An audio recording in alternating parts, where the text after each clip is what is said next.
Well, look who's back. Finally had some time to get back on here and really understand like what I wanted to do here moving forward with the podcast and with everything that's going on in the world. I think about the last podcasts that I've had, when I was in Israel in 2022, and then life just became insane in a sense of priorities, getting into finance, not really having a lot of time to think about this in this fashion. And so I wanted to get back on here, one, to connect with folks in a meaningful way, to be able to hang out and talk about stuff that's important, right? I was just on the podcast with two veterans that I'll introduce you here to shortly, but Ryan Memolo, who is a guy that I've always respected. He's always had a understanding of being an outspoken leader since I've known him in that sense. And another friend, Rob McCaslin, who I knew when I was in the military as well, when I switched jobs to become a Green Beret from being a dental assistant. Yes, I just said that. As my brother used to make fun of me, he's like, you went from fighting plaque to fighting terrorism. So with that being said, the world has been quite tumultuous in regard to everything that's going on right now. There are currently 60 conflicts around in the world today. Obviously, the main one in the news right now being the Middle East, with the USA and Israel preemptively striking Iran, and has been going on for about 3 weeks now. What's interesting about this one is that I was living in Israel last year for a couple months, and obviously got to reconnect with a lot of my friends that I knew from before, even made some new ones.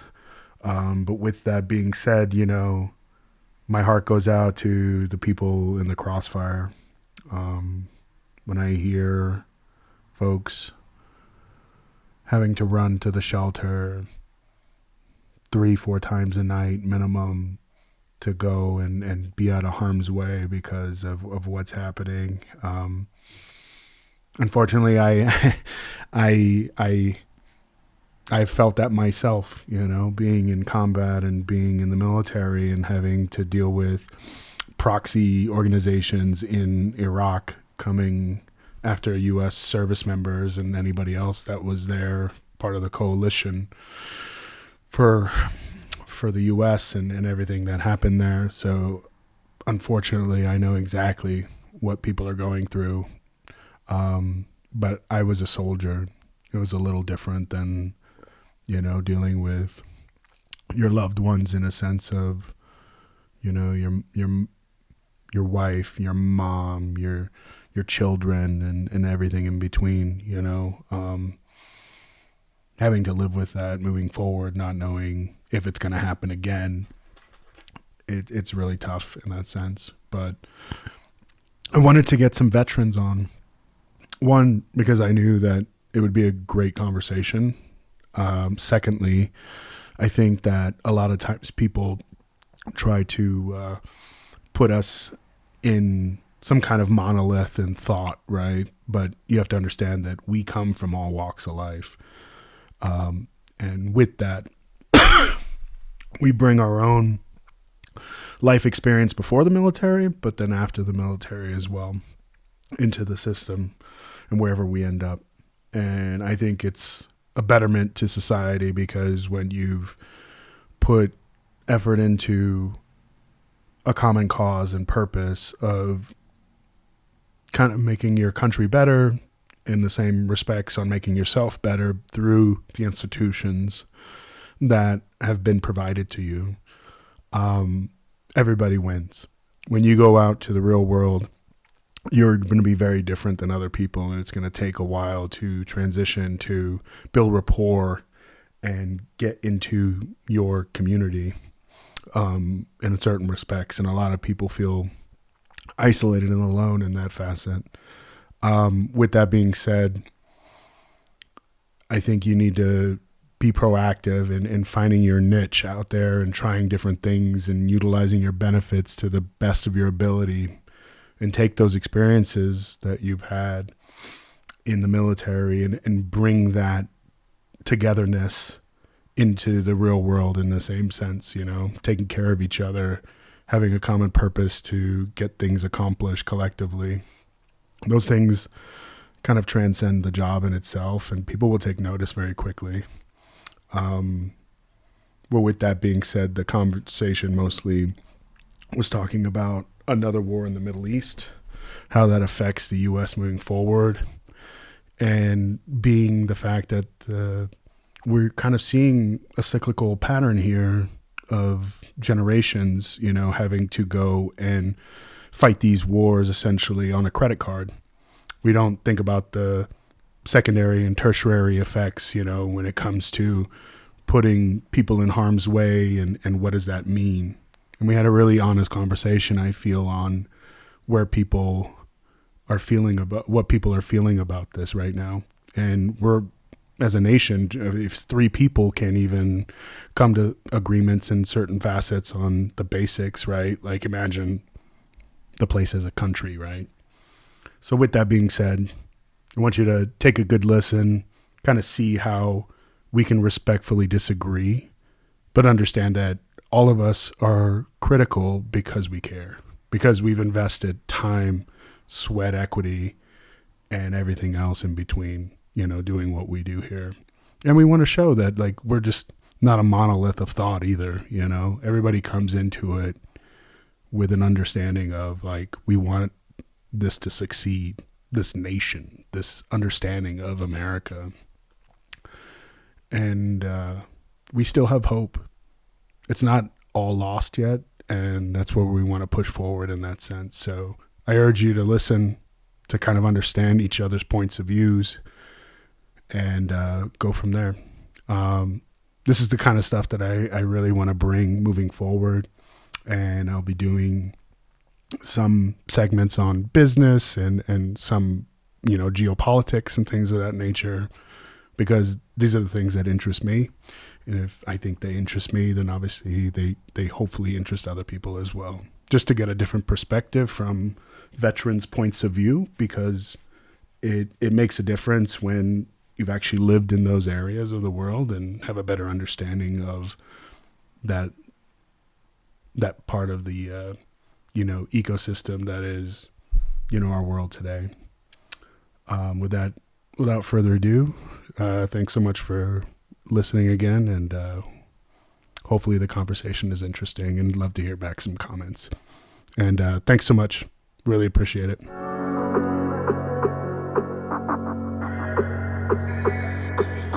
I'm rubbing shoulders with CEOs and millionaires. I've never seen my vision be more crystal clear. Look in the mirror, see the change in who I used to be. I kept going, knew success would come eventually. But ask about me back then, they said I wouldn't make it. Nowadays they doubt less and tend to ask for favors. Poetic music, that's realness, don't let them tell you different. And if you ever lost in doubt, then follow your intuition. These words of wisdom is for those who's trying to find their purpose. Don't be living just to die, cause only death is certain. I'm working hard so I can toast to my accomplishments. Cause see, I lost it all and I ain't been the same since. I'm more focused, more ambitious, more everything. Grew up with nothing, now I appreciate the finer things. I know it's real when at the shows they ask for autographs. And now they know the name, they ain't gotta ask. Yeah. Awesome, man. Well, guys, appreciate the time. First of all, geez, thanks so much for listening back in. I have not done a podcast in probably almost 3.5, 4 years. Just been kind of busy. I was in finance, I was in investment banking, and now I got a little bit of a time to be able to talk about things that matter. And got two guys that I've known for quite some time through my military career, and I thought it'd be really informative to get some veterans talking about what's currently going on in the world, especially in the Middle East in that sense, and kind of just figuring out some of the things that are going on together, and kind of seeing what their take is on some of the things that I think that a lot of people are thinking about. So, with that, obviously, I'd like to introduce Rob and Ryan. So appreciate you guys' time here. We'll just start off with like going with Ryan. Just give it like your basic background, like what you're doing now, and then we can kind of go in it from there. Yeah, man. Served 21 years in the Army. Spent a lot of time in Fort Bragg. Did some time in Bosnia during the stabilization force. Spent some time in Operation Enduring Freedom, mostly in Uzbekistan. And then spent some time in the States again, where I was stationed at Fort Hood for a while, where I was just a heartbeat away from the mass shooting in 2009 at the Sanha Hall event.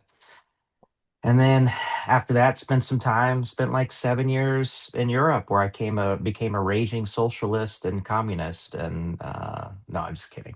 I just spent a lot of time in Europe. Spent some time working in the uh, spent some time working around NATO and kind of existing in the European Union diplomatic bubble for a little bit, and came back home. And then I took a job with a healthcare company where we had a contract to supply veterans healthcare on the VA community care contract. So I was kind of responsible for the client relationship to the VA. Now I'm in a completely separate line of business in the healthcare industry, and really kind of have an inside view of how things are happening behind the scenes. So it's really, really an interesting time to be alive. Oh, appreciate that. That's a great rundown. We'll go with Rob. Yeah, hey Ben. So yeah, Rob McCaslin, retired after 27 years. Started out in 75th Ranger Regiment. Back then, prior to 9/11, if there was no war, you really just kind of got promoted out of Ranger Battalion. And I chose to leave right before 9/11 and went to be a Green Beret, and was a Green Beret for the rest of my time in the military, multiple deployments to Iraq, Afghanistan, and Africa, and South America.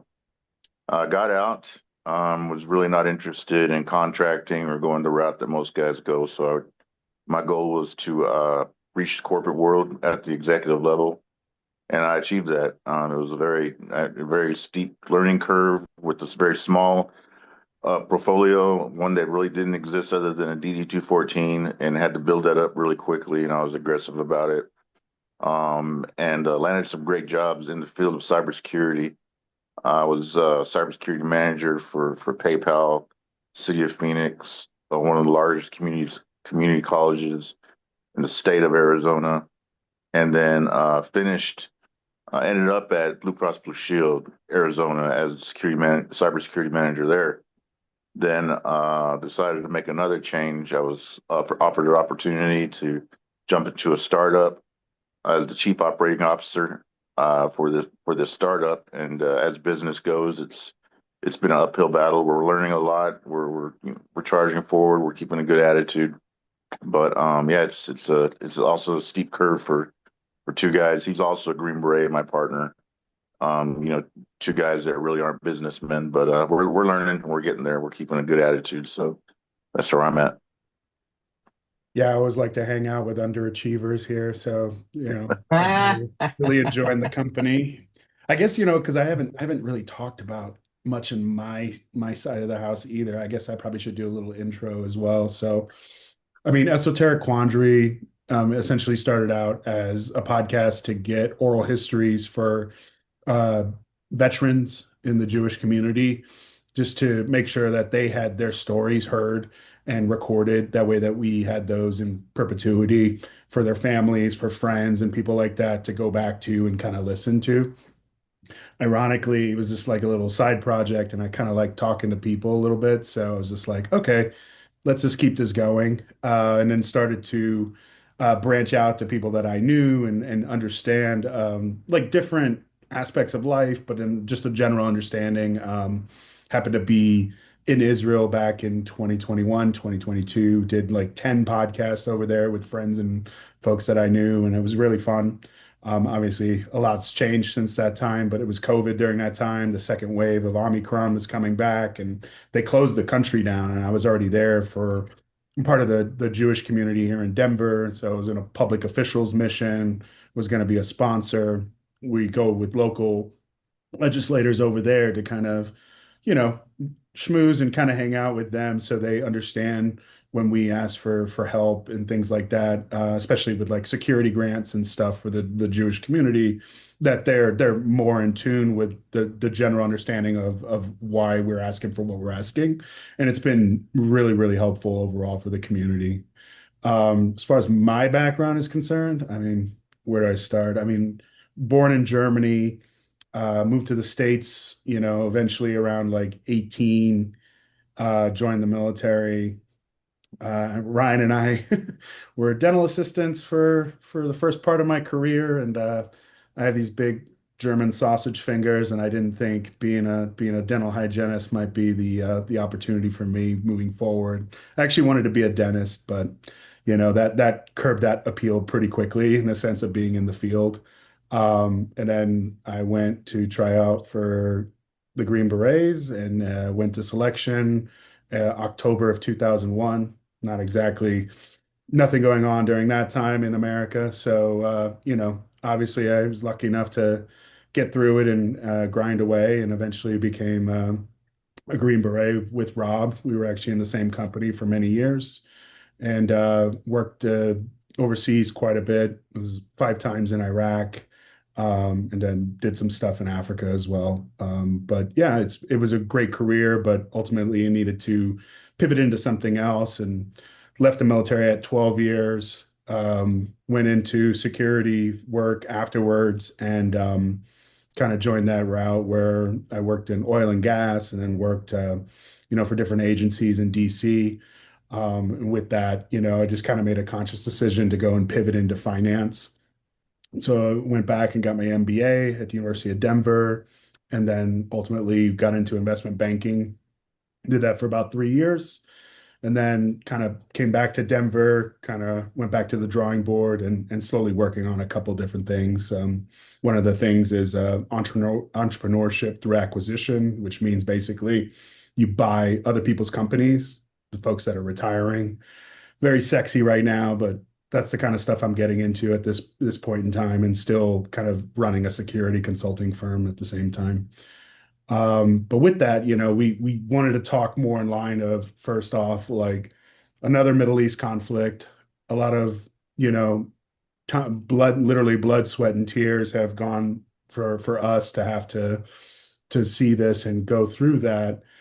We'll talk a little bit about, veterans and stuff later on in general, and like what their general feeling is and how our society is welcoming back veterans into the fold in society and what that's been for each of us in our transition.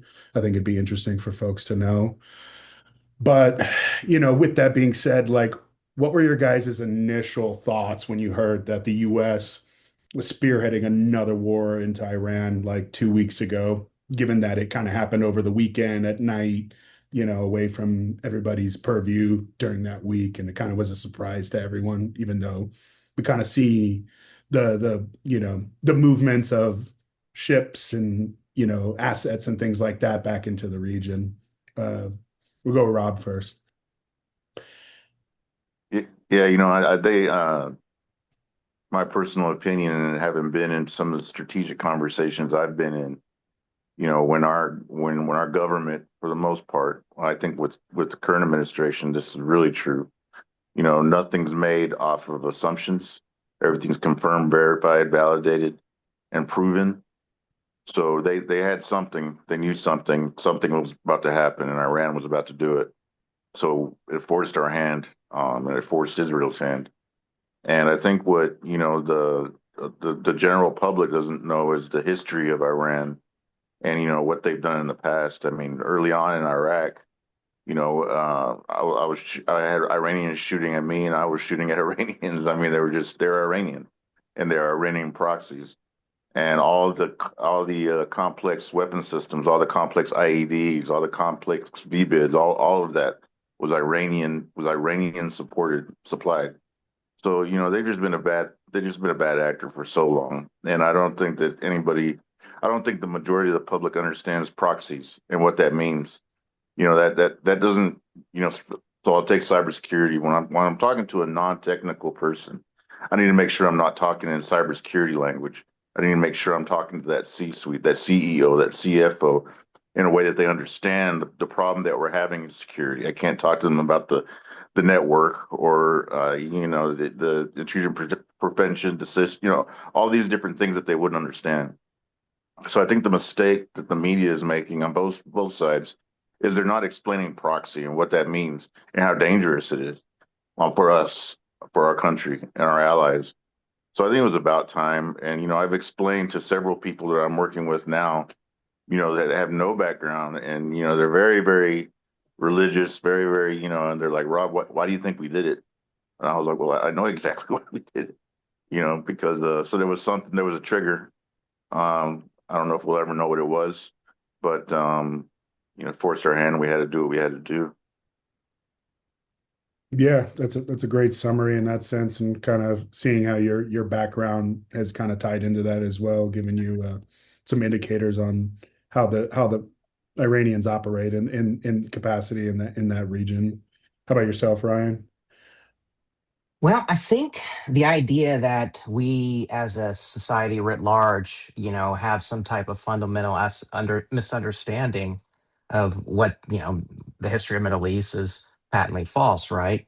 A lot of us have studied history, a lot of us have had, paid attention to the news for the last decades, and it's a situation that's nuanced and complex.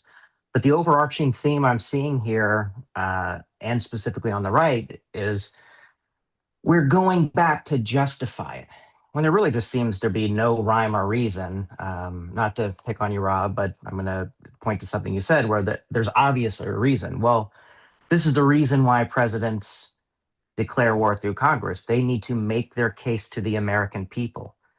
They need to make their case to say, like, this is why we're doing this, and this is the issue.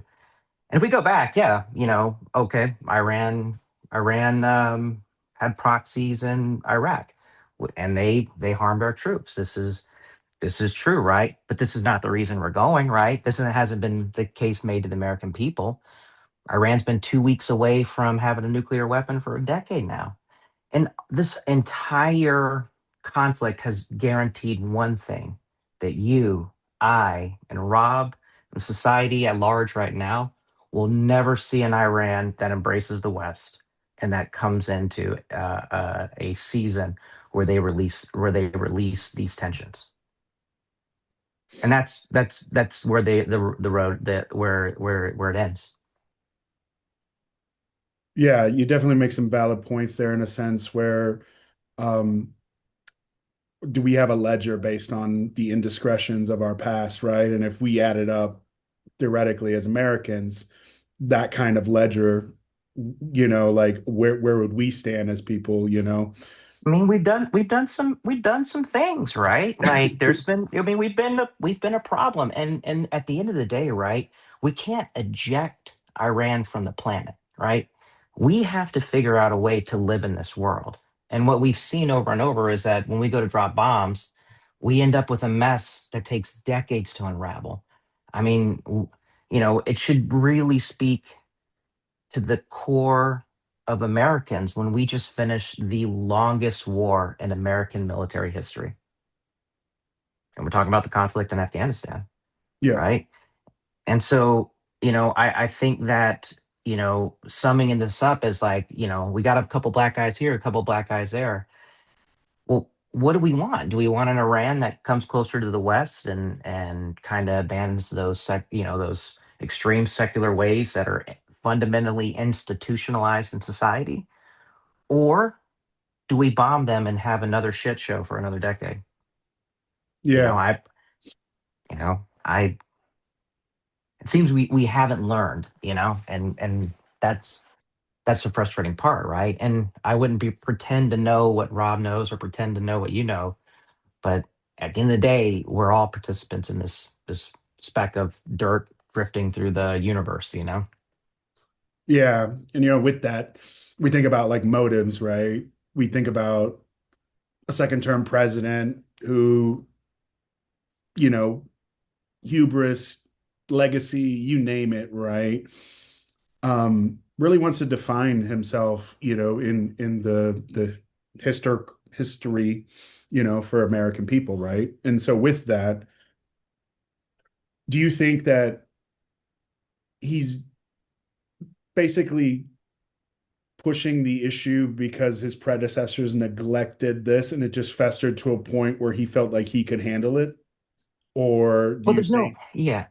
Well, go there's ahead. no, I mean, there's no denying that Iran is at its weakest point, right? The turmoil with the society at large, who are um, tired of oppression and willing to take to the streets, um, and Russia's by themselves in a proxy war right now as we speak with Ukraine, and they're the biggest ally of Iran. So Iran has lost theirs, one of their crucial backers. It seems like they're at their weakest now. So, if you're a president who's spent his entire political aspirations lamenting about adversaries, this might be a time to put your stain on it, right? But we can't pretend that this particular action is in any way to secure any type of freedom for the Iranian people, right? Because the president has already signaled that he is willing to negotiate with the administration, right? With those who are allied with the supreme leader of Iran. And this is the problem, is that those particular secular institutions and that portion of secular society is ingrained in the Iranian uh, um, into the Iranian culture, right? Into their schools, their institutions, their universities, right? This is what happens when a right wing government takes over and uses religion as a form of oppression and uses the schools as a tool of cycle of repression, right? And so, you know, Iran has said that America's going to invade us and try to kill you. And what happens? Here we are. And what all we're doing is we are reaffirming that we are coming to take, coming after you. Yeah, I mean, do you guys feel like the president had too much unilateral authority in a sense to do this in that sense? Because what it seems like is everything becomes an imminent threat or an emergency. And we look back on history and we've seen how these things generally have been talked about beforehand, where at least people were trying to make the case for it. Essentially, what was happening, obviously, in history is that they knew what they wanted to do and they would backfill the evidence and information to get the outcome that they wanted, per se. Let's say, like in the Second Gulf War, per se, in OIF. What do you They're guys running think? they're running, I mean, they're running wars like shaky startups, right? Like, Right. they're building the car, they're building the machine as they're going down the road. Right.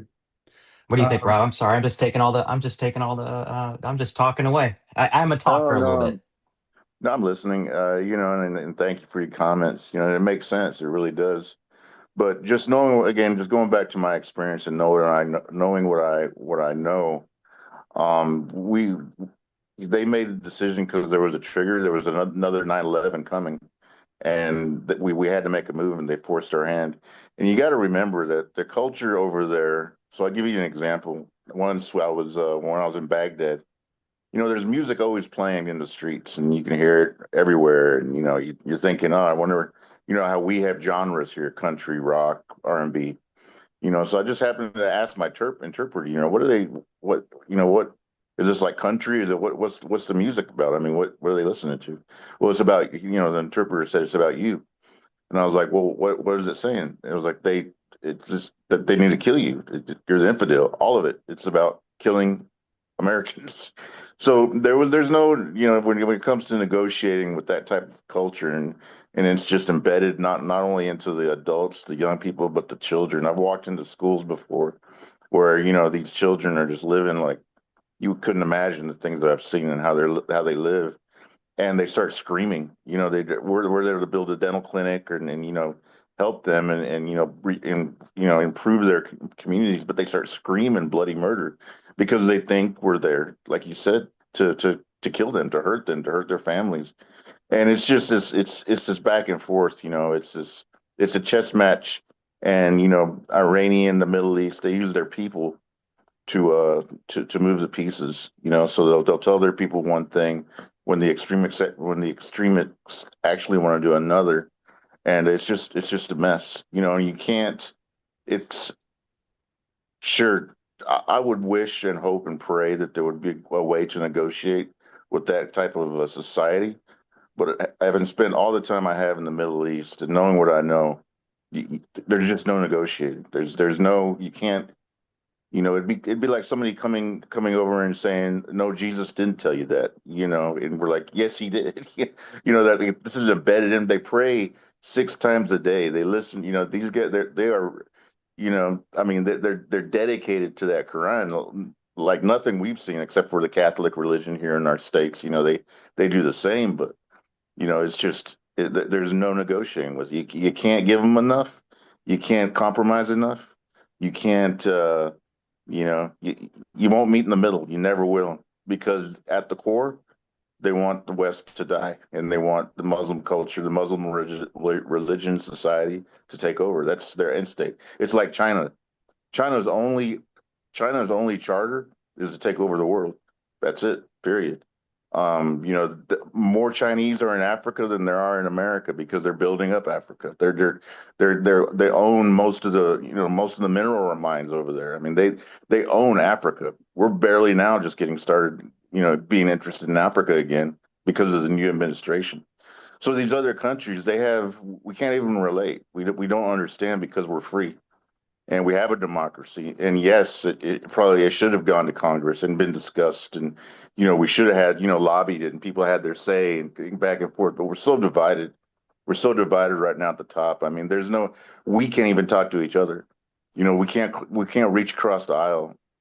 I was looking at the faces of all the Democrats that were sitting, and you could see the body language, how hard it was for them to sit because they wanted to stand. See something special, see something nice, see something honorable for the country. They wanted to stand. You can read it on their face. And me and Ben have been trained to read that type of body language because of our human intelligence backgrounds. But we're so divided, and that's where the fix needs to start is at the top. But back to Iran and Well, the Middle East, it's I mean, you, you you went a lot of places there, right? And can I comment a quick before I lose a few of them? One of them you said was that the call to prayer was a song. Your interpreter told you it was a call to prayer, a song about killing you, right? Or people there. But I mean, words don't hurt you. I mean, we Ice T literally released a song called "Cop Killer," right? We didn't go over and bomb Ice T and burn down the rap label. I mean, there's a but song called "It's Better Than Hip Hop" by Dead Prez, which talks about running up in the Capitol building, and killing all those crackers. People say things, right? We say death to people all the time, and I don't think that necessarily is a predication of war or should be a predication or judgment of society. I would submit to you that all right-wing secular take over society are inherently wrong. So, uh, uh, you know, Christian nationalism, extreme Muslims, right? They all seem to have carved out their own religion inside a religion. The Quran does not have any points to say we must kill infidels, but there are people who've carved out their own religious followings and taken and hijacked these religions for their own peace. We can go over the Christian nationalisms, right? The Bible is very clear on multiple things, right? Like one, how you should treat a stranger in your land. And instead, Christian nationalisms want our government to be an extension of God's wrath, his justice, and his punishment, and not an extension of his love and charity. And when you talk about building Africa, right, how China is there, China is filling a hole that we have left. We used USAID as soft power, and China is just filling in for us. And you know, we could go on and talk about USAID forever and the work they're doing and how it's been co-opted to be this evil thing. But, I just want to tackle one thing that you said, that we are free. And at the end of the day, some of us are free. Some of us are free to be who you want. And some of us are, you know, uh, made out to be second class citizens who are not free to be who they want to be. And that's why I don't understand why the freedom argument. And so, Well, because I and can. I definitely can appreciate 100% your experience on the ground, and definitely understand, that you've seen some things, and and and and at the end of the day, say, like, that's an incredible experience, right? But also, like, we got to live together. We got to figure it out. I mean, there's something we can do. And the nuclear agreement we had before was bringing Iran closer to the West. We're not going to do it with bombs. It's never worked. We've just created more problems, more heartache, and more conditions. Well, it's the classic security, conundrum that even so I'll take my company, for example. We do vulnerability assessments, we do scans, we do, and I'd come up with these assessments. This is where we could get hit. This is where something really, really bad happens. This is where, well, we really don't want to invest right now. And it's the classic story of every corporation that gets breached for ransomware. They knew it, they just didn't do nothing about it. So the bad thing happened because they didn't do anything about it. Now that after the fact, they fix it and do something about it.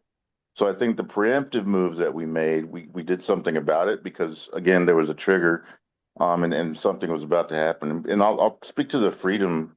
So I'll be clearer about the music. So not only imagine the Ice-T song that you mentioned on every channel, and it's every video, and you don't have a choice to listen to anything else because it's all monitored and screened, and if you do listen to something else, they'll put you in the middle of the street and start beating your head with a brick. So it's a different. So when I say free, and then when I've seen those kind of things happen in front of me, and I can't do anything about it, and when you come back to the States, you understand what freedom is. And I do appreciate.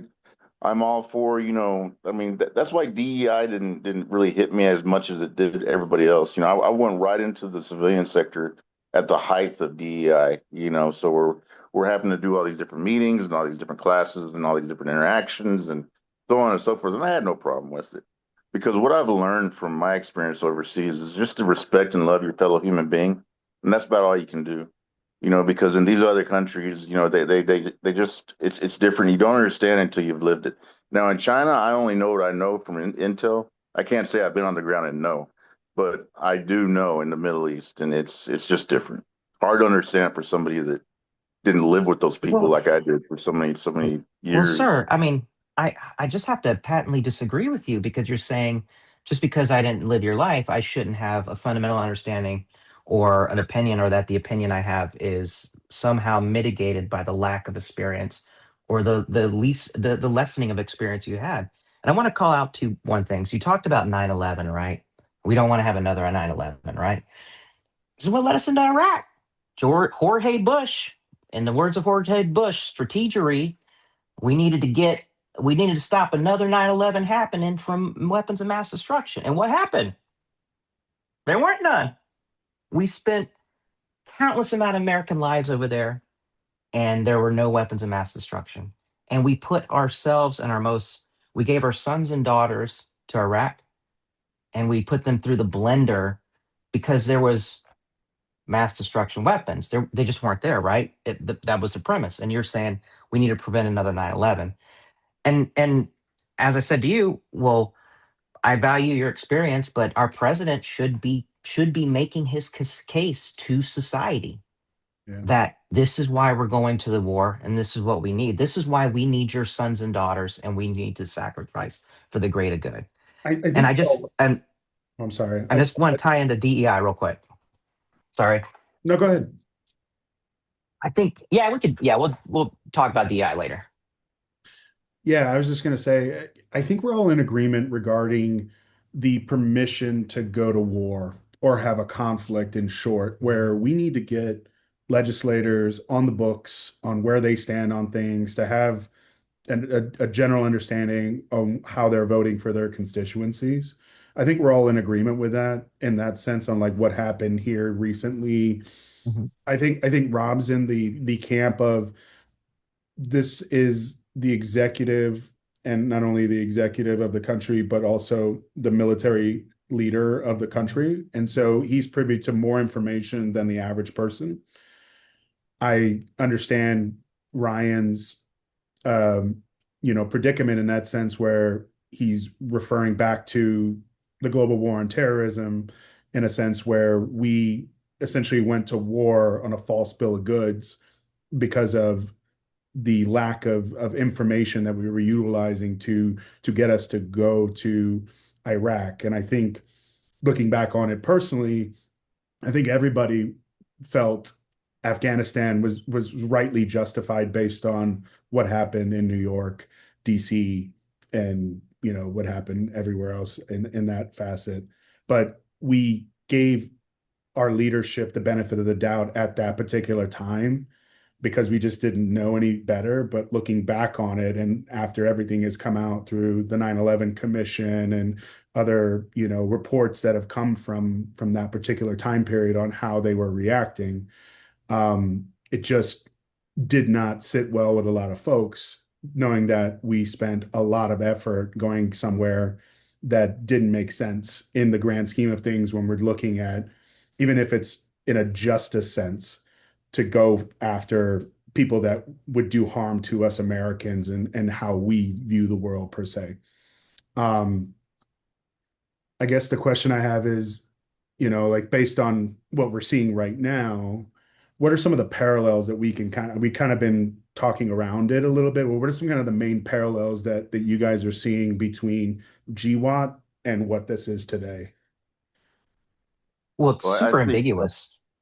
There's no definition or definitive end state. We don't know why we're there. This is akin to our entrance in Vietnam, right?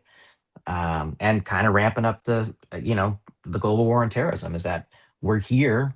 There's no clear objective. Like yesterday was negotiate, or a few days ago was negotiate with the regime. Now it's total surrender. Now it's something else, right? Like the target seems to be moving, and it's we're 3 weeks into this Yeah. or 4?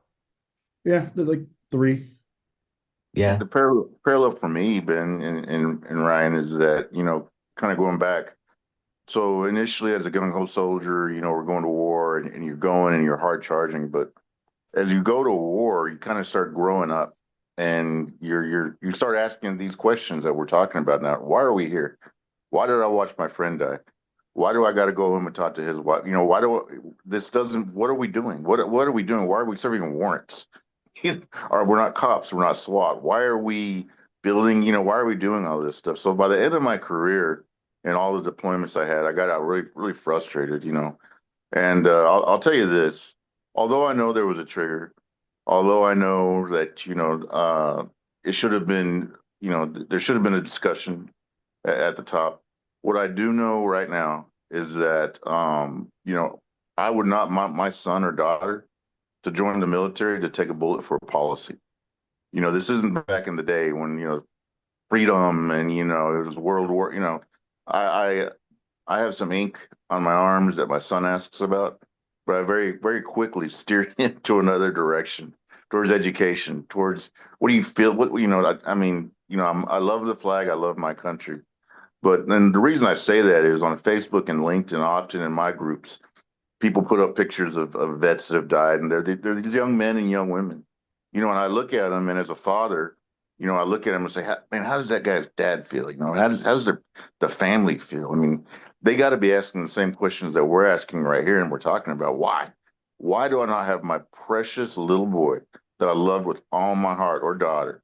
And what was the reason? Why did I have to, and it, that's where I ended my career, frustrated, supporting my country, love my country, but definitely from a personal, at the end of the day, whatever my son wants to do, he's going to do as long as it's a healthy thing.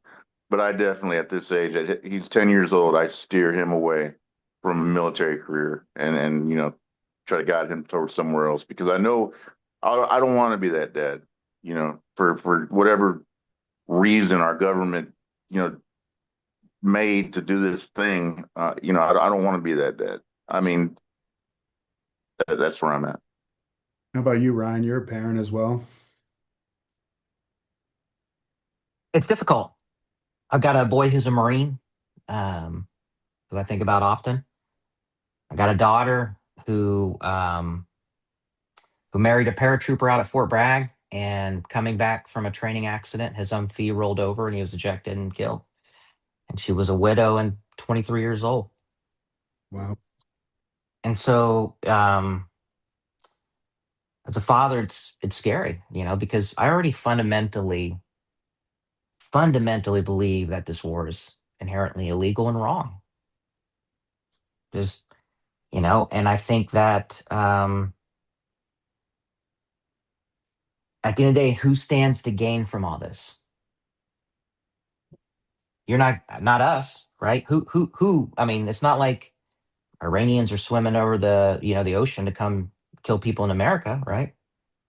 I mean, that's what our our administration is telling us to do it, right? If you believe the administration, they're like in a tugboat, sailing under the stars, trying to swim up to the American shores and cut the throats of us while we're sleeping in bed, right? I'm sarcastic and over the top, but you get what I'm saying, right? Yeah. You know, who's gonna who benefits?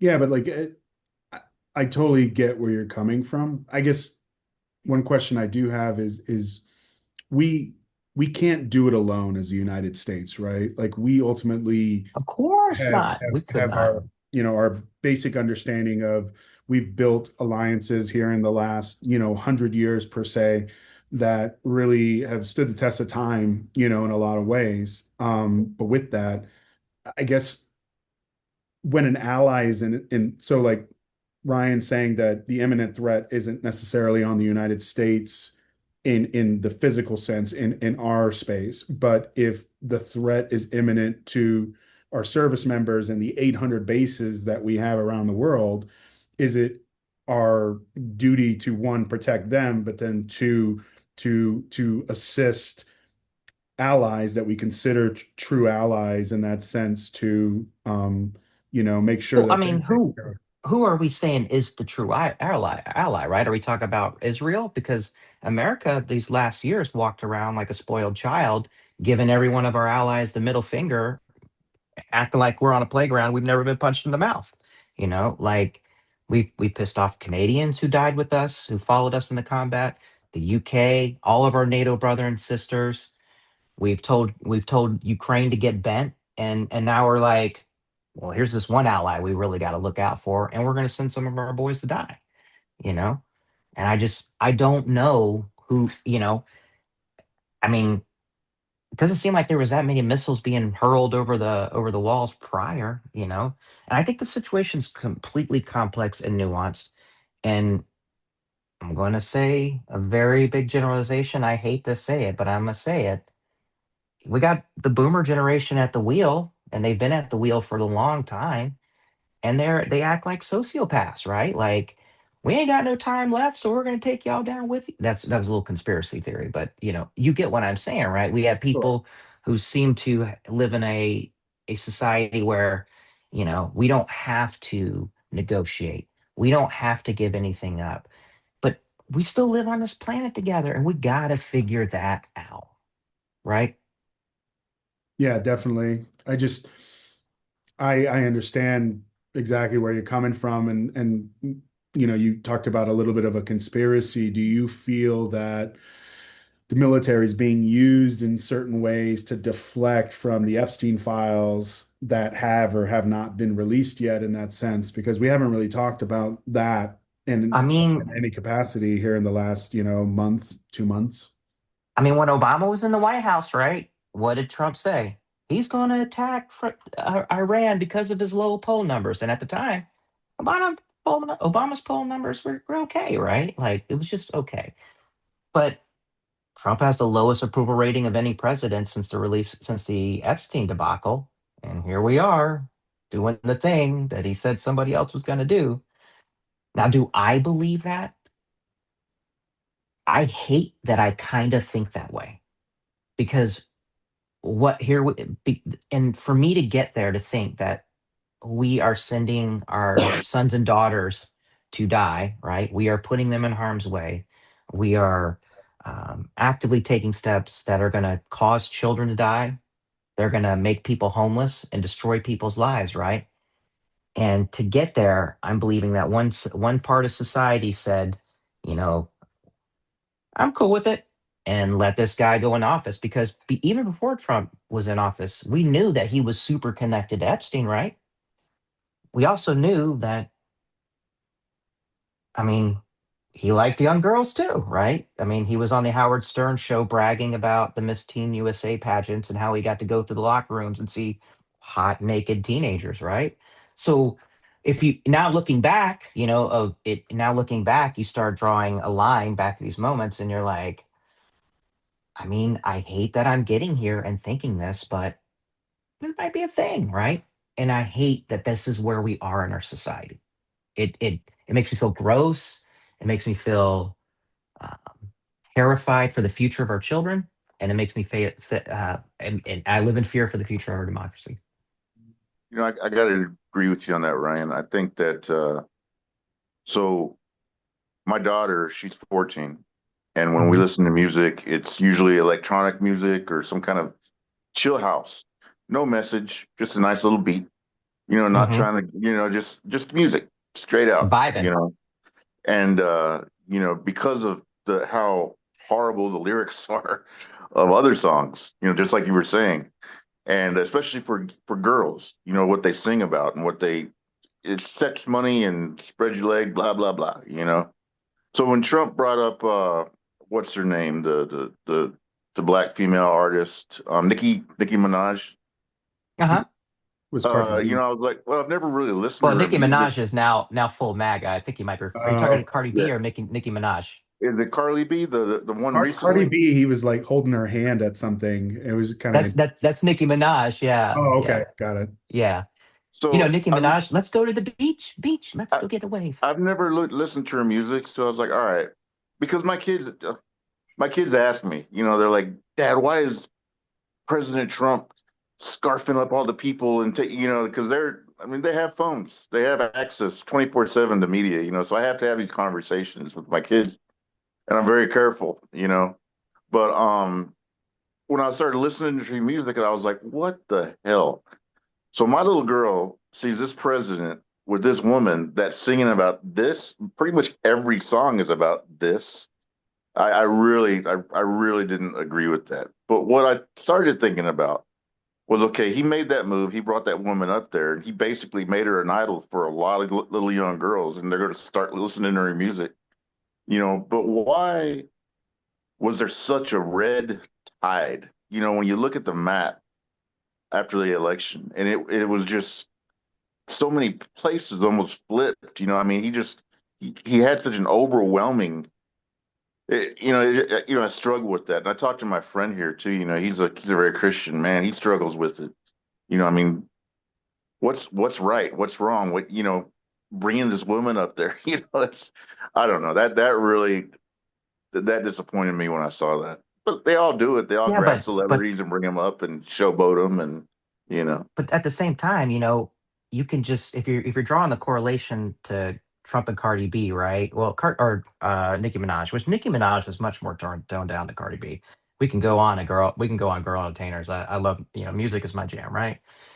But why aren't we holding the president to a higher standard, right? His own words are foul, degenerate. He denigrates women, likes to talk about people's looks. He's a divider. And then we're splitting hairs about a Cardi B or Nicki Minaj song, who are artists. They're not our leaders. So, if we're sitting here saying, well, these musicians are foul, we don't have to look that far, because our president is pretty foul as well. And we I talk about think and I don't want to rehash it. I mean, we could rehash it actually, but you know, Trump's campaign was plussed up with plenty of help from the billionaire class and the oligarchs. Elon Musk pumped, I want to say like a half a billion into the campaign and used Twitter as his own megaphone for Trump. We had an entire social media ecosphere that profits off of our disagreements, that elevates those disagreements. And so, to say that, Trump's movement was organic, I I fail to see that. What I see is an entire ecosphere in your pocket that's been co-opted to push out whatever garbage is on the internet today. that, and if you are a right wing person and you like right wing content on your Facebook, your Instagram, or your TikTok, it's only going to throw you those things. And that's where we're at, right? Yeah, it was Yeah, I about agree with you on the Epstein thing. There's been the files have been open and there's been there's It's names, but crazy, man. zero pedophiles arrested. And I think it goes back to, I'm going to use Hillary for an example. So when she started smashing her hard drives and doing all this stuff to her, all of her secret, destroying files and all this, if if one of us in the military would have just done an ounce of that, we would be in a whole different place right now. So I think there's different laws for the elite. For the people up at the, there's so much corruption. There's so much well, this and that, and I I mean, it's mean, just but why no the one's being journalists held accountable for any of it. that's why the but journalists called it the Epstein class. Like where they're just mm, almost at a different level where money and prestige, like supersede everything. yeah, and I want to go back to Hillary, right? Because, you know, I actually the other day I wanted to know. I was like, why did people start to begin to hate Hillary so much, right? Because Hillary hate runs deep. Do we not agree? Like, mofos hate Hillary if for some reason, and she's kind of smug. She's crass, right? But she's a very good tactician and politician. But when Hillary came to the White House with Bill and said, "I'm not going to be a first lady that goes and cuts ribbons and cakes. I'm here to work on universal health care." That's when it started. And we go back to Hillary's, email kerfuffle, right? Like you're saying she was smashing hard drives, but the only people saying she's smashing hard drives are like, right wing conspiracy theories. There was no ever any charges saying she was smashing hard drives. And in fact, the only emails that were classified were 3 emails, and those were retroactively classified. So, what I'm getting at is that you have a particular, I don't want to say party, um, cohort of people who spin up rumors, who spin up conspiracy, and use this to benefit.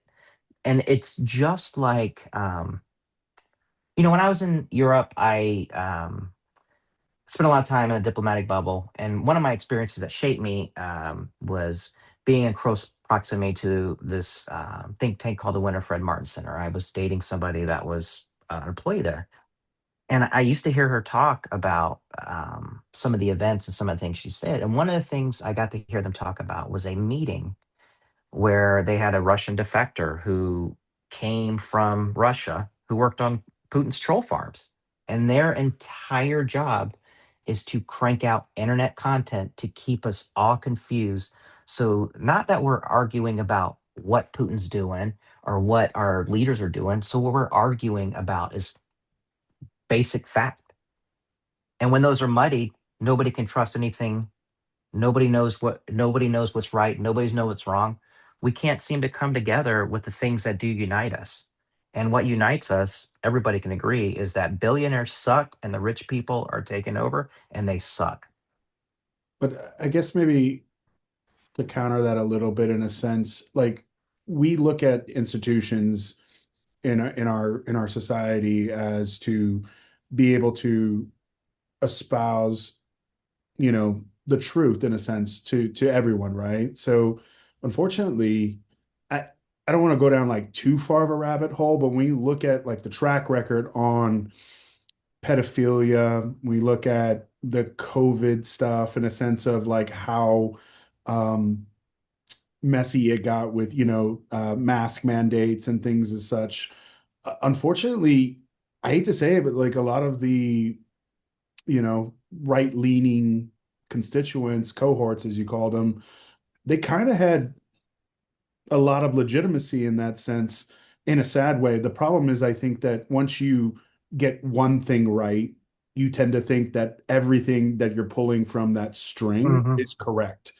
And so I think we just need to assess things systematically and understanding that just because you were right on one thing doesn't mean you're going to be right in perpetuity. And that goes for both sides, right? Like we have to No, look. Ben, I am always right and I'm never wrong, right? Like this is 100%.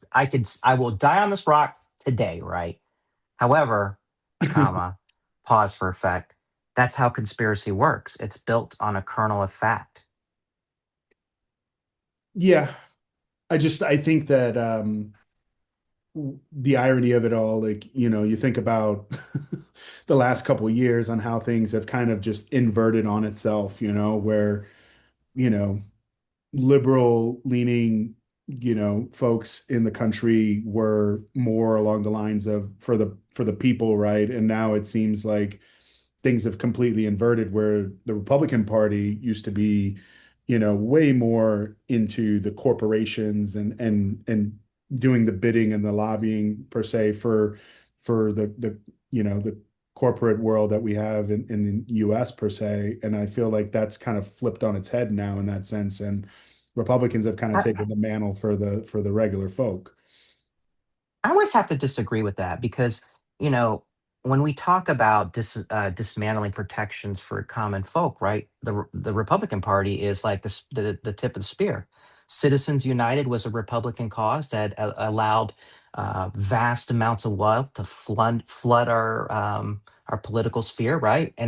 We can all agree, right? Unlimited and unchecked wealth in our politics is beyond a failure of society and should not continue. But this was a Republican cause, right? Right to work states where unions are eroded are Republican champion causes. The defunding our schools, the acceptance of big money from oil and tech. I mean, Trump's inauguration, who was in the back behind him? It wasn't the common folk. It wasn't the artists. It Yeah, was the tech bros, the tech billionaires, and the giants. yeah. I feel that perception is a lot of times, reality per se. And so with that, I think a lot of folks that come from, rural red state kind of backgrounds, they just they didn't have a lot more options, in that sense. And they were going to go with what they felt might tip the table over and start, regenerating some kind of opportunity in that sense on where they're from, as opposed to everything kind of pushing into the more urban areas of the country per se. And I mean, I am from one of the reddest counties in North Carolina. yeah, If you divide North Carolina up into three, the mountains, Piedmont, and the east. The eastern half of North Carolina would be one of the poorest places in the nation. yeah, And it's one of the places that have been hit hardest by economic downturn, right? Their industry is left. The town is in rot. The city built the county built a bypass where nobody comes in. There's a famous bridge there that you head over into Pasquotank County, right? And it's a drawbridge. And that from that drawbridge, this famous song called Carolina Moon was written. And it's a picturesque town. And I went back a few years ago, and the residents have to walk around with guns to keep themselves safe. The houses are falling into the river, and they got nothing left. The American dream has passed them by. And I can understand the outrage, right? But what have we done to address those concerns? We defund their schools under the guise of tax, not, rich people get more, they're going to give us more, right? mm, Trickle down is never trickle down, right? And at the end of the day, we're sitting here splitting hairs saying, well, the Republican Party is for the working man, when on a simple policy platform, you could see that there is a lot of taking away from the common man and giving to the billionaire class. yeah, absolutely. I think you definitely make a valid point there. The one question I always have, like, having grown up in Europe, but then obviously living in the States, is how do people in those particular areas that you're talking about that are severely affected by some of the legislation, why do they continuously vote the same party regardless of the outcome of the situation? That's just one thing that because I just don't get. because immigrants, uppity liberals, and and fear from other countries like Iran are the biggest drivers. I could protect you for those immigrants who are coming over and taking your jobs and making your life worse, right? I could protect you from Iran. Iran wants to come get you and take your freedom and subject you to have Islam, right? And then don't underestimate the power of Christian nationalism. I think, and to be fair, and I want to be make sure I'm clear, any type of religious nationalism is dangerous, and our forefathers knew this. The preamble of our Constitution says, "We the people." It doesn't say power is given to our government by a deity. It's been given by the people because they were well aware if your leader is thought to be divine, be it from of be to be defined, right? Divine. I keep saying define, divine. If your leader is divine, then you can't question them, right? You can't question a divine leader. But we were down that way with a king, Yeah. I think and they so vote like for different. Go ahead. Good. I was going to say, I think they vote that way for a different reason, and I think it's the Democratic Party did it to themselves. I think they've been caught in a lot of different situations where they weren't truthful. Russia, Kamala, all these guys getting fired, CNN just getting crashed and wiped out because of all the false fake news and everything else. I think they look at that and they say, well, I can't trust them. I'm just going to vote this other way. I think it's a little bit more simpler than what they're thinking about Iran and everything else. I think it's just they just can't trust that party. But the problem is, I think but I mean some of the foreign I policy think stuff, we're just like on both sides are like very much in agreement to keep the train going, right? Like in the sense of I internal versus I don't external. I don't know that. I don't know that to be true, right? I know that one side sucks and one side sucks worse, right? And so That that's I where think we're at. everybody's in agreement with. And I think that, we have a problem where we can't agree on fact. Like, I mean, even Rob was just asserting that the media, all media is lying, right? And if it's not the approved new, and I'm extending to what you're saying, Rob, and you probably would agree with this, right? If it's not from my news source, then I can discount it, right? But that's what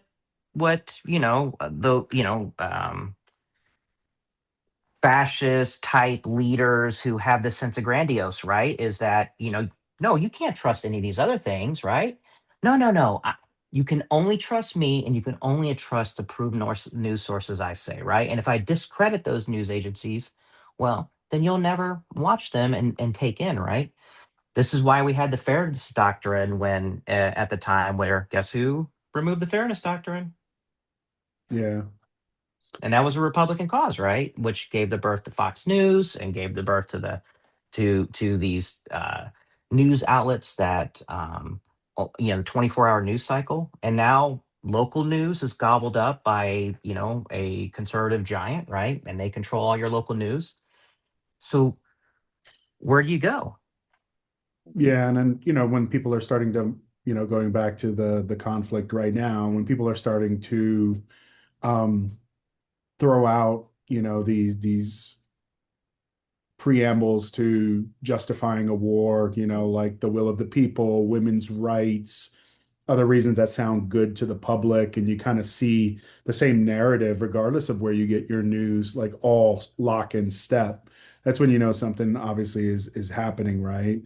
What do you guys what do you guys think about when that's going on? Do you sense frustration? Do you think that it'll self-correct at some point after people have made essentially their case per se? Like I I'm would rather. always kind of lost in that sense where like when everybody's spitting out the same things, that's when my spidey senses usually come up, and I'm trying to get an alternative viewpoint of what's going on in that sense. Like, how do you guys deal with the, you know, unilateral campaigning? It may not have happened in this conflict, but it has happened with the Russiagate stuff, and then even before that with the GWAT and trying to get to Iraq and stuff like that, where we can look back at the videos and like it didn't matter if it was MSNBC or Fox or wherever, everybody was spewing out the same rhetoric. I think it's going to be unfortunate, but it's going to take a significant event within our country that's going to cause that. We're so there's just there's too many tentacles, and there's too many of those tentacles that you just can't trust. You know, it is just to get everything back in line to where, you're not listening to CNN and they're saying one thing, and then you listen to Fox and they're saying a completely different other thing, but they're looking at everything with facts, but both of them are saying different things. It's like, who do you believe? How do we get this fixed? And I mean, I think it's going to be a significant event in our country. I think yeah, I can't see it any other way. I don't think there's going to be one man or woman that gets voted in office that's going to fix it. I would disagree. I have hope for society. I have hope for everyone, right? Because so we have, right? And you did tie in a good point in how you see media covering things the same way, right? Like they call it legacy media now, right? The old farts on the TV, how they cover it, right? But we could see the consolidation again. Larry Ellison, the giant who owned Oracle. uh, Oracle, right? Now owns TikTok, and who's his boy? President Trump, right? And we could see how Epstein is getting censored, right? We could see what's her name, Barry Weiss, who is now in charge of CNN and a bunch of other news outlets. You could see how the media consolidation is being consolidated in the hands of the right wing, right?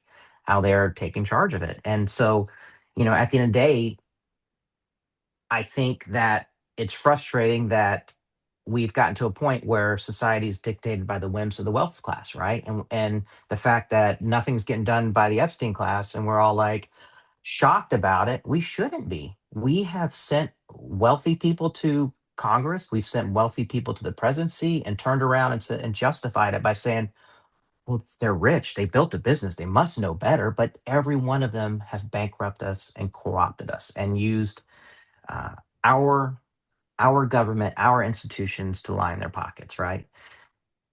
I think it's frustrating. We're not going to run out of food anytime soon. It's not going to get to the point where, people are going to start dragging their fellow people out of the houses and going door to door and clearing buildings and, having executions in the street and a civil war, right? Because we still have food. We still have just enough. We have just enough to survive, just enough to be under the thumb of those who wanted to keep us under their thumb. And like with that being said, you were talking before about um, conservatism and more along the lines of Christian nationalism. There have been some reports here recently that some of the commanders and stuff are using scripture to talk about this conflict and being just because of that. Like, do you feel that one, um, can you be a good soldier and be in a sense having faith in the way that I would think that these people would think so, and still be a good soldier? And then secondly, how do you think the military should deal with folks that are espousing such views in the ranks? I mean, we've always been a military that represented society at large, right? Our military was a makeup of everybody who was in it. We had Jews, right? We had Muslims, we had Christians, Mormons, Bosnian. We run the whole gamut of of religion, right? We have Sikh chaplains, Hindu chaplains. But there was a line, right? Religious ideology wasn't the driver of your work or the driver of the principles, because we had the seven army values, right? Those were common values. A Hindu might have a different value set versus a Christian, so we were all united behind a common value set.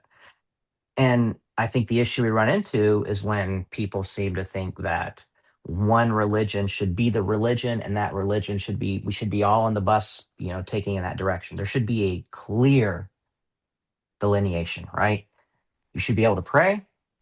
I mean, I remember one time going on a mission, and chaplain coming out and saying, "Hey, do you want to pray?" I was like, "You know what? I'll yeah, sign me up. I'll pray." And there's an old saying, right? There's no atheist in foxhole. And so I don't think there's anything wrong with a religion, and nothing wrong with religion and spirituality in the ranks.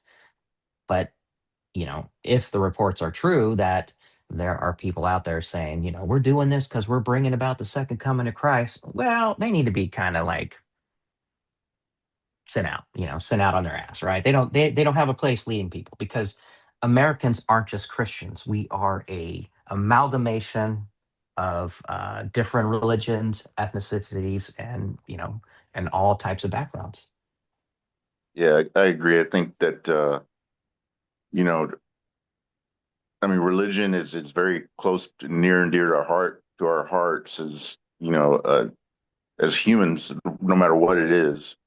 But whenever you start you know saying things like that, that our military is a bunch of night Templars and they're up there ready to start the Crusades. I mean, that's just that's ridiculous. I mean, I just think it's going to be a top driven down message, through the ranks, because it is sensitive. It's sensitive to a lot of people that, if that conversation is being had, which is just ridiculous. It's not, um, you know, uh, but it's just some of that disinformation that somebody put out there, and it rose to the surface because it just happened to be about religion. Mhm.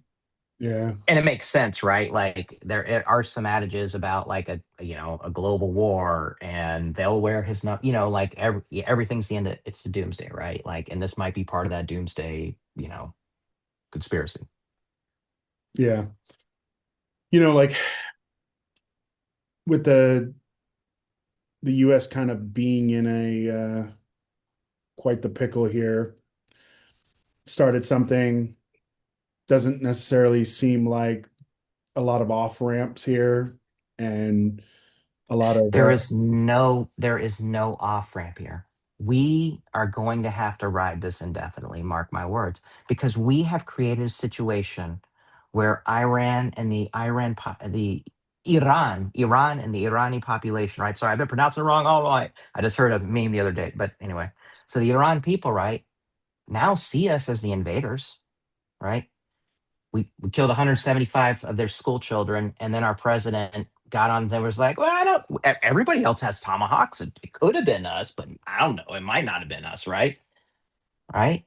And so, you know, what have we done? We've plussed up the recruitment numbers for the Iranian army, and this is going to be a long, long, long war, because there is no off ramp, because have we've backed ourselves into a corner, and we've turned around and gave every one of our allies the middle finger and told them to get fucked. what do you I think? don't And think so. What do you think oh, go ahead. I was going to say, I think that, you know, knowing that those people have been oppressed for so long, I think that a solution will come internally in Iran. I don't think that, they're not going to, they're just not going to sit down. I mean, you just look at the riots that they've had internally, all the smackdowns that the people have been getting from the regime, shutting down internet. I think it's going to come internally. I think somebody's going to step up and say, stop the madness. Let's sit down. Let's negotiate. Let's have a talk. And that person will calm the storm. But I think that's really the only way out, because if that doesn't happen, then yeah, we're over there for a decade, because you're not going to solve it with the current regime or any of well, yeah, their but fractions. that proposition has to work if the entire Iranian secular part of the government is removed, and it's so institutionally ingrained, intertwined, it's impossible, because you have it, Iran has a massive population, and it was a percentage of the population that were protesting, but there's still a massive part of the population who does not like us, and two, who are very dedicated to their national identity. So to say that, like, we can just bomb them and then that these people are going to rise up, well, we're already losing favor. I mean, we can't go around ta- you know telling everybody every other country that we're the great and F you, we're the best, F you, and then we're here to liberate you for freedom and expect them to go, oh, thanks, America. Yes, come on in. Yes. Like they did in D-Day, right? It just we're not creating the culture to where like people should see the West as generally good. We've turned around and basically gone around the world and gave the world the big middle finger. I our and that's the problem is that there are you're a businessman, Brett, you're a businessman, right? You both have built industry, you've built firms, and the biggest part of building those firms and those companies are relationship building. They're the relationships you make within the industry, they're the relationships you make with your employees, they're the relationships you make with your clients, right?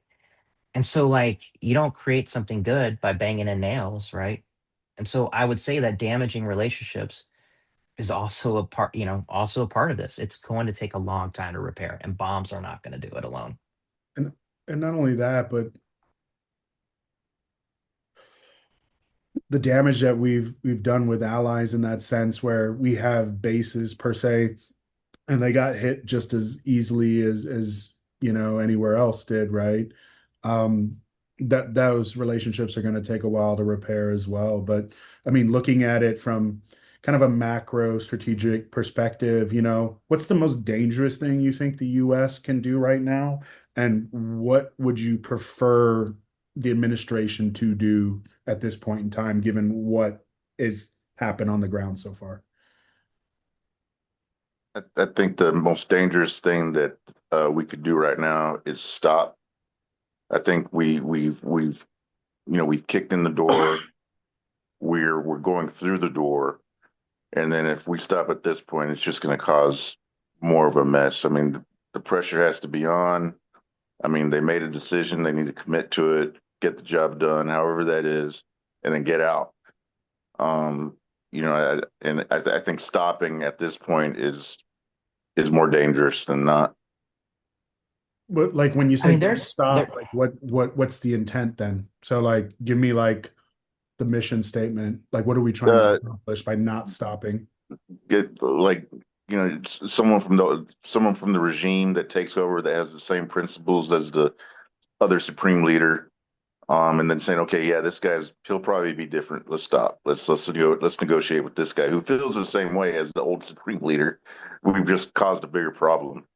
So Just to play devil's advocate, would you want to do a deal with the people that killed pretty much all your family and your kids and everything? I'm not saying that they were angels by any stretch of the imagination, but I'm just looking at it from the standpoint of if I were in those shoes, would I negotiate with somebody that's literally bombing all my infrastructure and oil fields and everything else right now?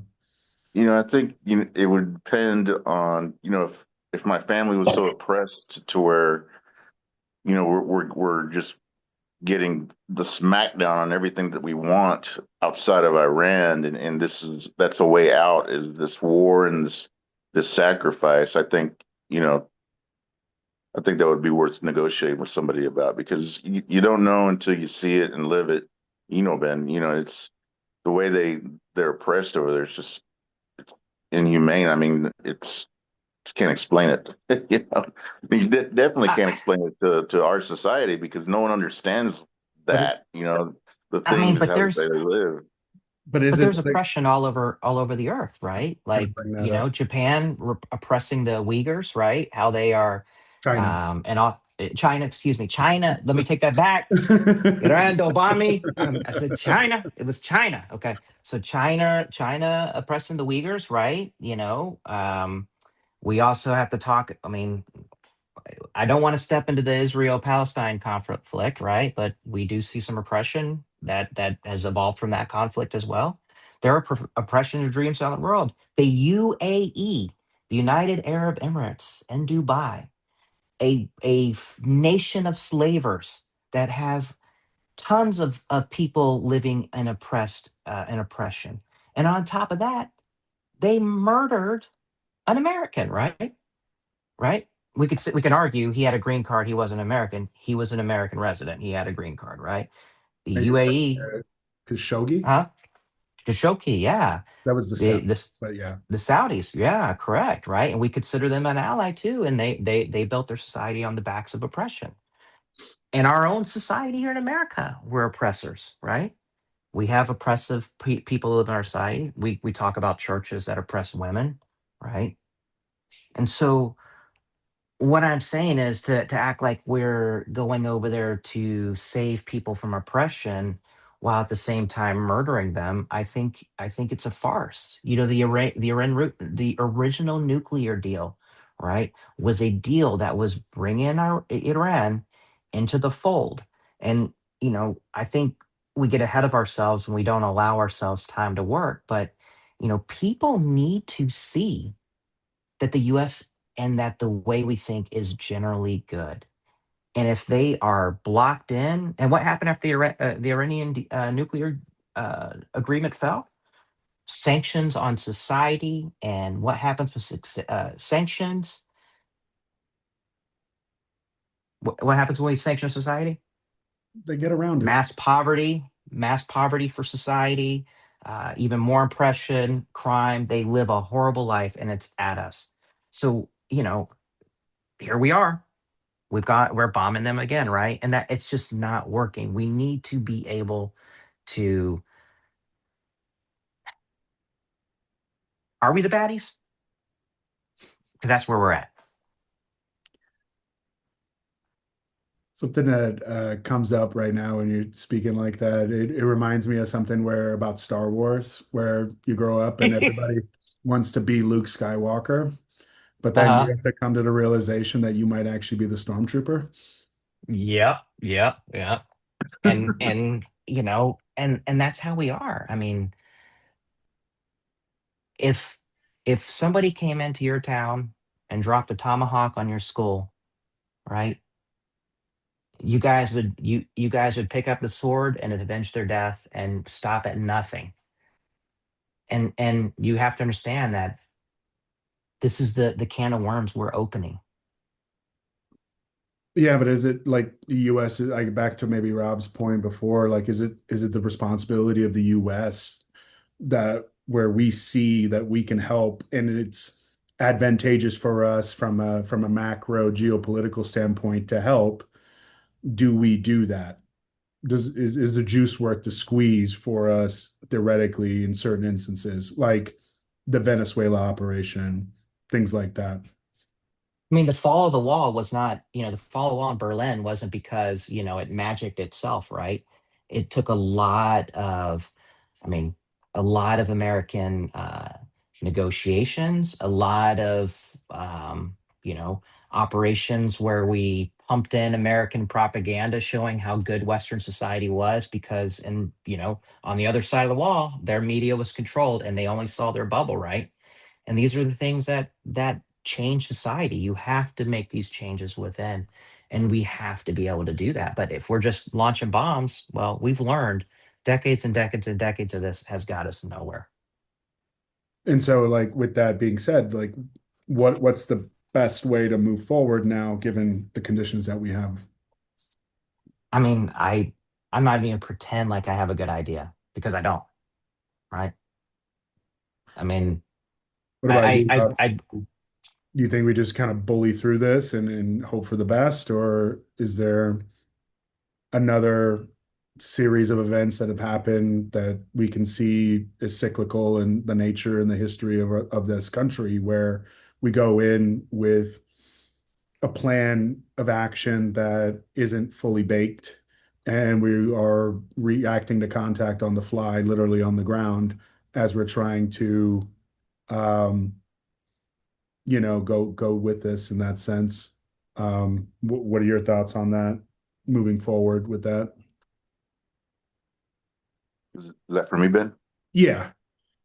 It's just, I look at it, maybe this is a little too blunt force, but I look at it as like I said, we've kicked in the door. We have a building to clear it, and call it clear. We can't stop halfway. We got to get all the way to the top of the roof and finish it.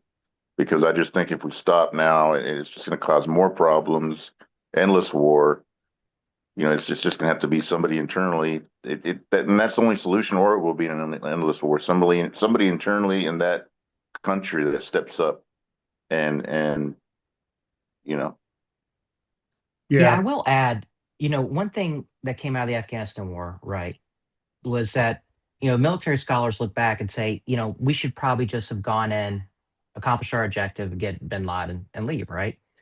Because, everybody since Alexander the Great has been through Afghanistan and nobody has succeeded in changing, right?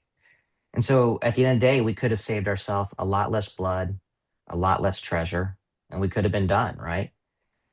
I think that we're making a mistake here. And this is another one where we're going to look back and after losing our children and spending countless amount of dollars that could have gone to healthcare, dollars that could have gone to education, dollars that could have been spent here repairing the water infrastructure in Appalachia after Hurricane Helene hit, right?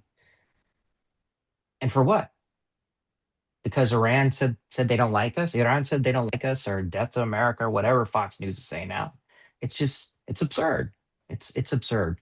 And you know, I don't know what the right answer, but I know we've never had any success this type of campaign. I mean, if we think about all the wars of the last decades have cost us considerably.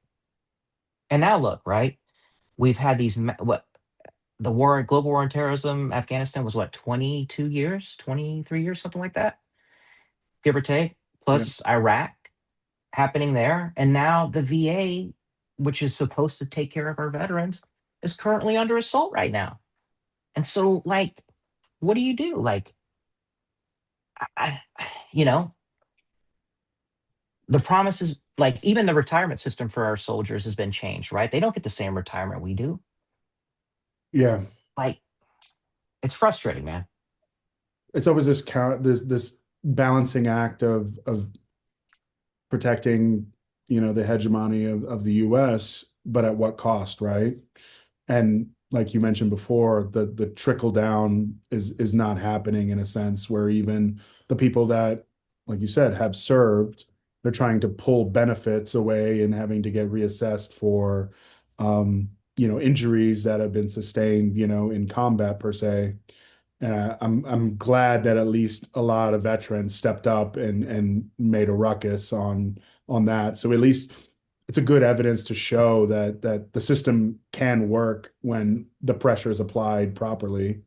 But that took a lot of effort, right? I don't think we're as Mhm. organized as we probably should be in that facet. I don't know how you guys feel about that, but it's only going to get worse in a sense of like as they're trying to cut cost when these, kind of excursions happen militarily, that they're going to look to kind of trim the fat somewhere, and benefits obviously are at the top of the priority.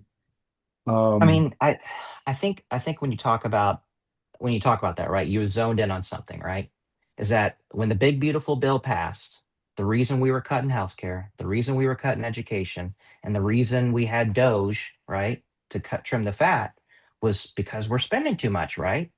But we also cut taxes at the same time for the wealthy. So it doesn't make sense, right? If we have a problem where we're not bringing in enough, right?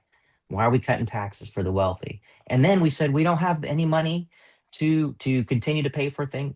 I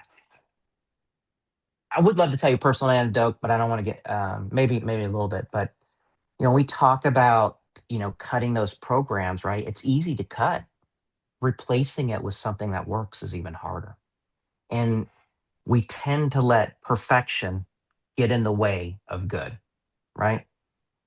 And so, there's two lines of thinking that we have on our society. One line of thinking is that if there's any fraud or somebody takes advantage of the system, we need to cut it because it doesn't work, no matter if it's a fraction of percentage of fraud or dishonesty, right? And there's another part of society that's like, well, look, we want to make sure the people who need it get it. right. And we understand there's going to be people who take advantage of systems, and we need to build robust protections in. Those require investment, those require stewardship. And so, this idea that, we just need to cut everything is I think it's misguided because at the end of the day, what's going to happen is when there's no money, the first thing on the block is us. Right. They did it before and they'll do it again. Yeah. And lastly, I guess from the conflict standpoint, do you feel that there's an overarching plan to essentially dictate a little bit more policy and understanding of China and how they're working the system overall globally, with the fact that Iran is, most of the oil that Iran sells goes to China. Venezuela was in the same vein. Do you think there is an overarching plan that we have institutionally that is just getting fumbled through, but the intention is there? Or do you feel like this is just a literally fly by the seat of your pants kind of presidency, and there's no rhyme or reason to anything other than staying out of the limelight from the personal standpoint? Me or Rob? It doesn't I'll matter. go. Yeah, whoever. I'll go. You go ahead, Rob. Yeah, no, I do think there's a part of it that's also strategic. China has just a huge foothold all over the world, and again, their whole charter is take over the world. So, yeah, I think it's definitely strategic. I don't know if I have never heard of anything that says China has a charter to take over the world, right? China's basically doing the things we were, which was building relationships, and those relationships lead to trade deals, and those trade deals lead to better terms and exclusive rights, right? We've done this over the years. This is how you do it, right? There's no plan here. There is no plan. I mean, in Venezuela, we they talk about these remaining oil supplies, right? And the oil that's able to be pumped out of the ground is sort of like the stuff that's easy. What's left in Venezuela is the really difficult oil to get. It requires significant investment and significant infrastructure to get this oil out, and takes a lot of effort. And it's just that the low hanging fruit is gone. And so the idea that you know it's the oil, well, we are oil exporters. We don't need to export any oil. We're making so we are the largest exporter. Export more oil than we consume. The oil companies could easily stop exporting and our gas prices go down, but they're not going to pump the same amount of oil to make less money. And they're certainly not going to increase production to make less money. The only way we are out of this, and it's pretty unpopular, but the only way we are out of our conundrum and our addiction to oil, which I'm getting from both of you, is that this is probably a reason it's the oil, right? Among homogeny or whatever they're calling it now, is diversifying our fuel, right? Our whatever we're using to power society, it has to be diverse. Whether it's EVs and hybrids and gasoline powered, we need a system and society that drives competition. But we're not getting there, right? Like, it's so like we have the most ridiculous arguments, and it's frustrating that we can't move forward as a society. Yeah, I think uh I think we're definitely all at you know, that point where we're just But you we're just understand what I'm frustrated saying, across. right? Like Yeah. like we don't need more oil. We have plenty of oil, and the oil companies get our tax dollars. They're making money from that, from the money we give them every year. What do they call that? Uh, whatever our government gives that. I forget the term right now, and I'm drawing a blank. But our government gives big oil every money, and it gives big oil money directly from the taxpayer. And then what do we get return for it? We don't get lower prices.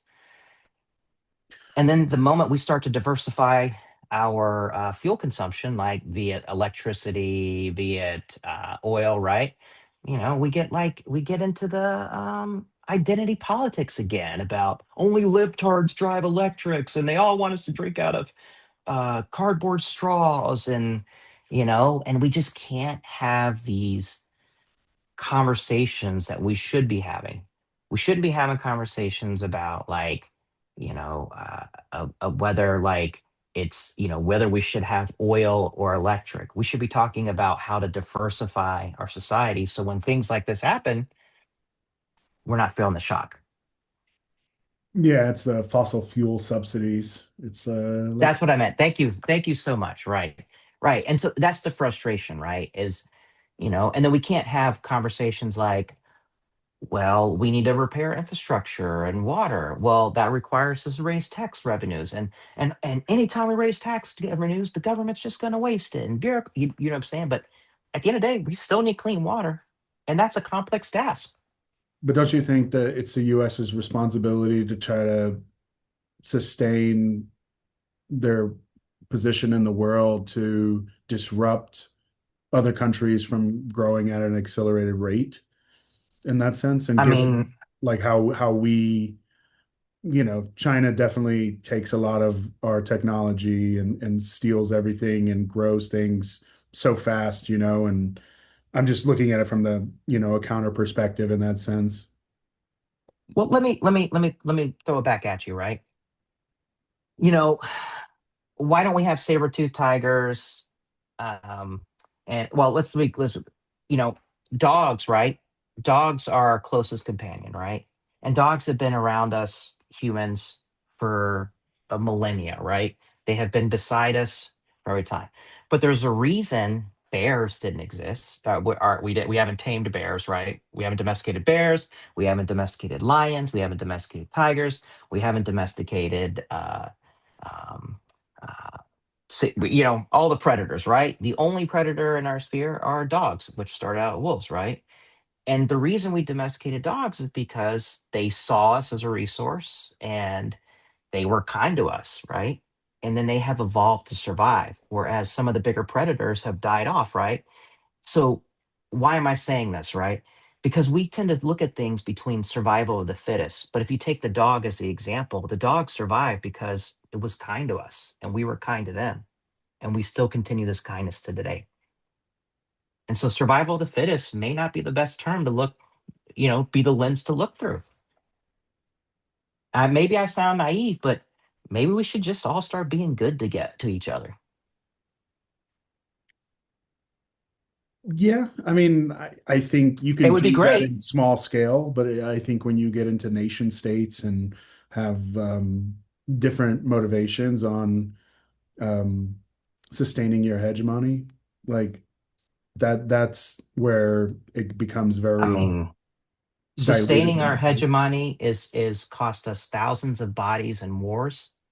It's cost us billions and trillions in treasure. It's left entire landscapes unusable for generations due to nuclear testing. Doesn't seem to be working well. No, I mean, I understand your point, but I think about some of these other, It's working folks great for the billionaires. definitely, but it's also worked great in a sense of how much we've collectively gotten folks around the world like out of cyclical poverty for their level because of the advancements in technology that we're spearheading per se, right? Um, when I I, was I mean, I I would disagree because we tend to make impoverished society build our iPhones. They're still living in poverty, right? Yeah, no, I understand, but you can't expect them to have our version of our lifestyle. You know what I mean? I understand. Like, But isn't that what we want?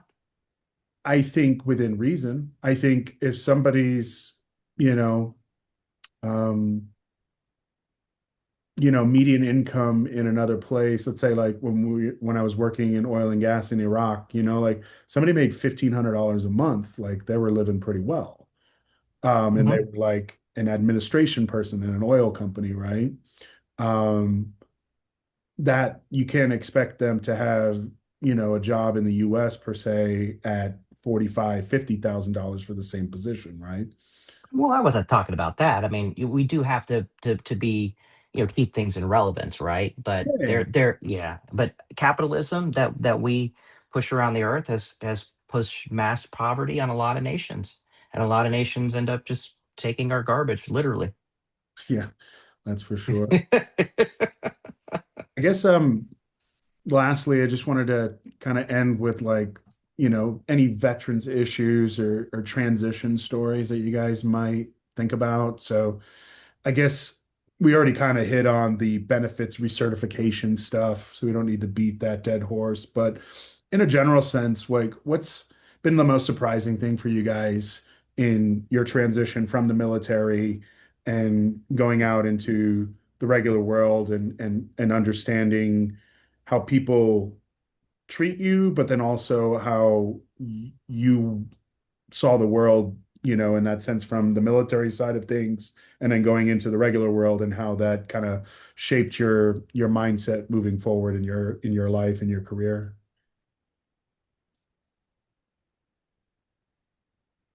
Well, I mean, because I'm a talker, I just love to talk, right? I talk, talk, talk all the time. That's what I do. So, Rob, tell me shut up sometime. Just No, no, you're hit your good. stop button. You're I good. think the biggest surprise for me was just how when you see another veteran in a room, it doesn't matter if you're on the opposing side or it doesn't matter what your role is in the company, you automatically have this thing that unites you.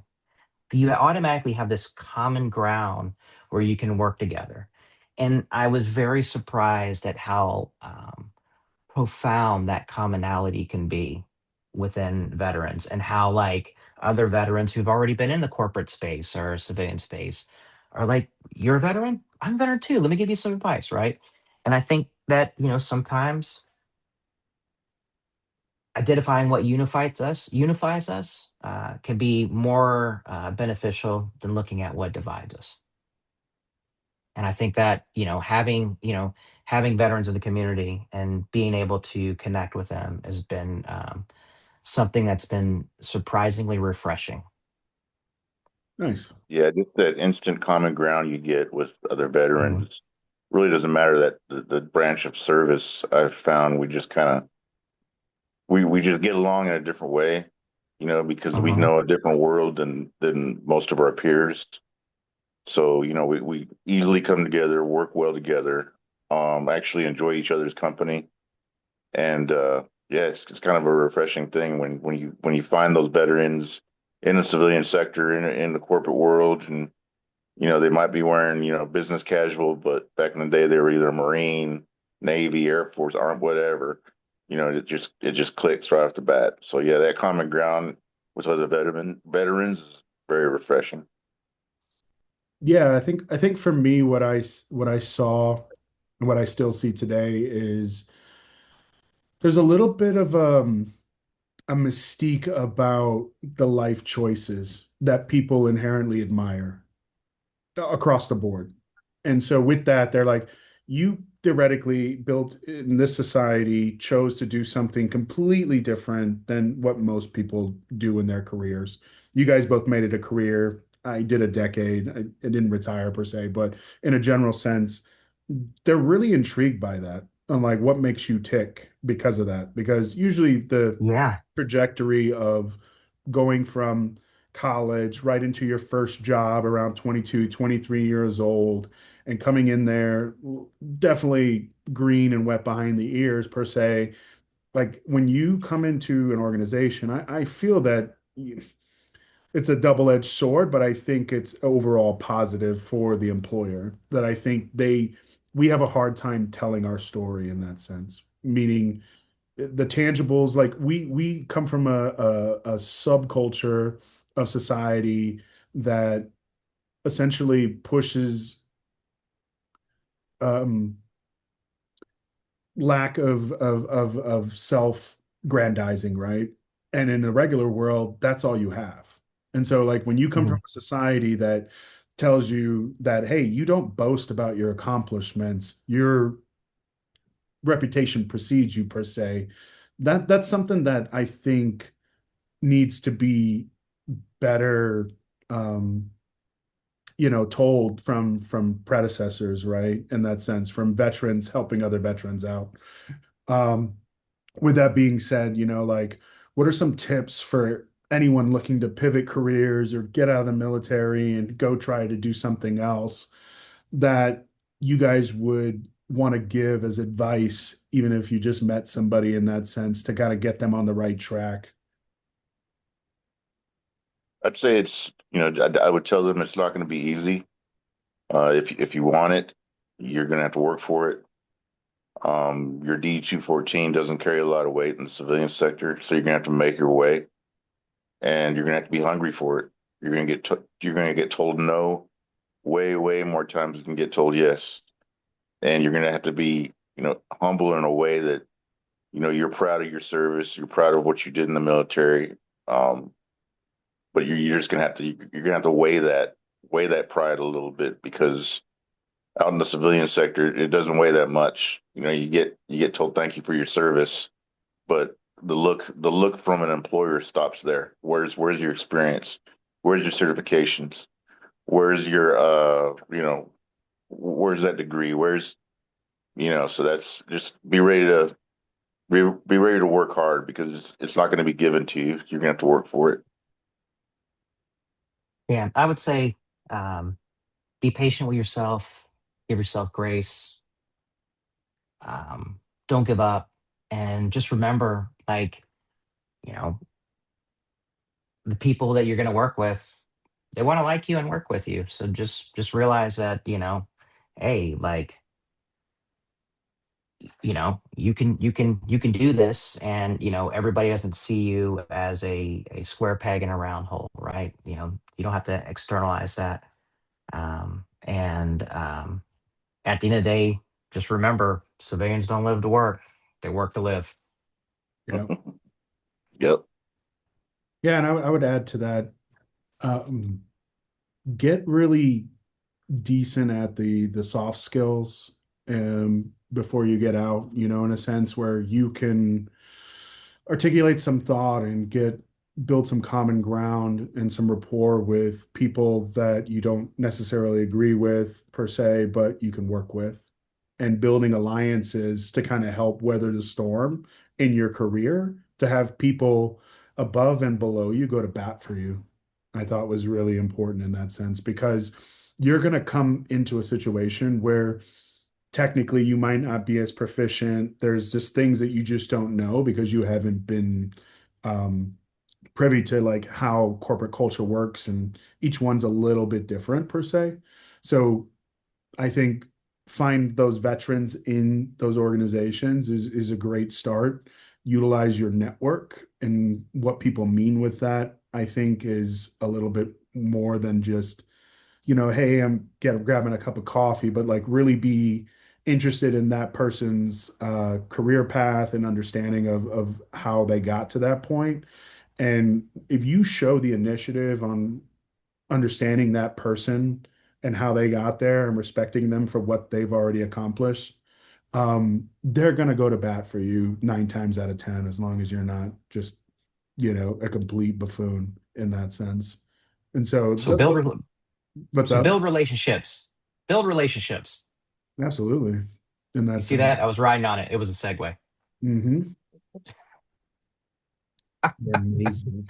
Um, but yeah, man, it's been a very interesting conversation. Hopefully you guys got, something out of it, and got to hear somebody else. I thought it was important to get a couple veterans together and be able to chat about some difficult things going on right now in the world, and definitely not all aligned. And it shows that just because you're a veteran, this isn't a monolith of ideas. Yep. And I think that's important for people to know, because we all come from different backgrounds, and that's what makes the military really great, is that we come together almost, in a sense of a purpose, where regardless of how we got there, it kind of gets ingrained in you to get things done, regardless of how you feel about others. And that I think is important moving forward in the country as well. So at least if three knuckleheads can get together on a podcast and get it done and have a start of a conversation, then other people can too. Sure. Yeah. Thanks, Rob. Appreciate meeting you, Yeah. man. Hey, Was thanks. a Yeah. pleasure. Thanks for listening, man. Appreciate your Yeah. service. You guys, you Thank. two are badasses, and I appreciate you at least letting me chat with a couple of badasses. So No, thank thanks, you Brian. guys. It was really nice meeting you too. Thank you. All right, gentlemen. All right, Thank I'm you. gonna call this a night then.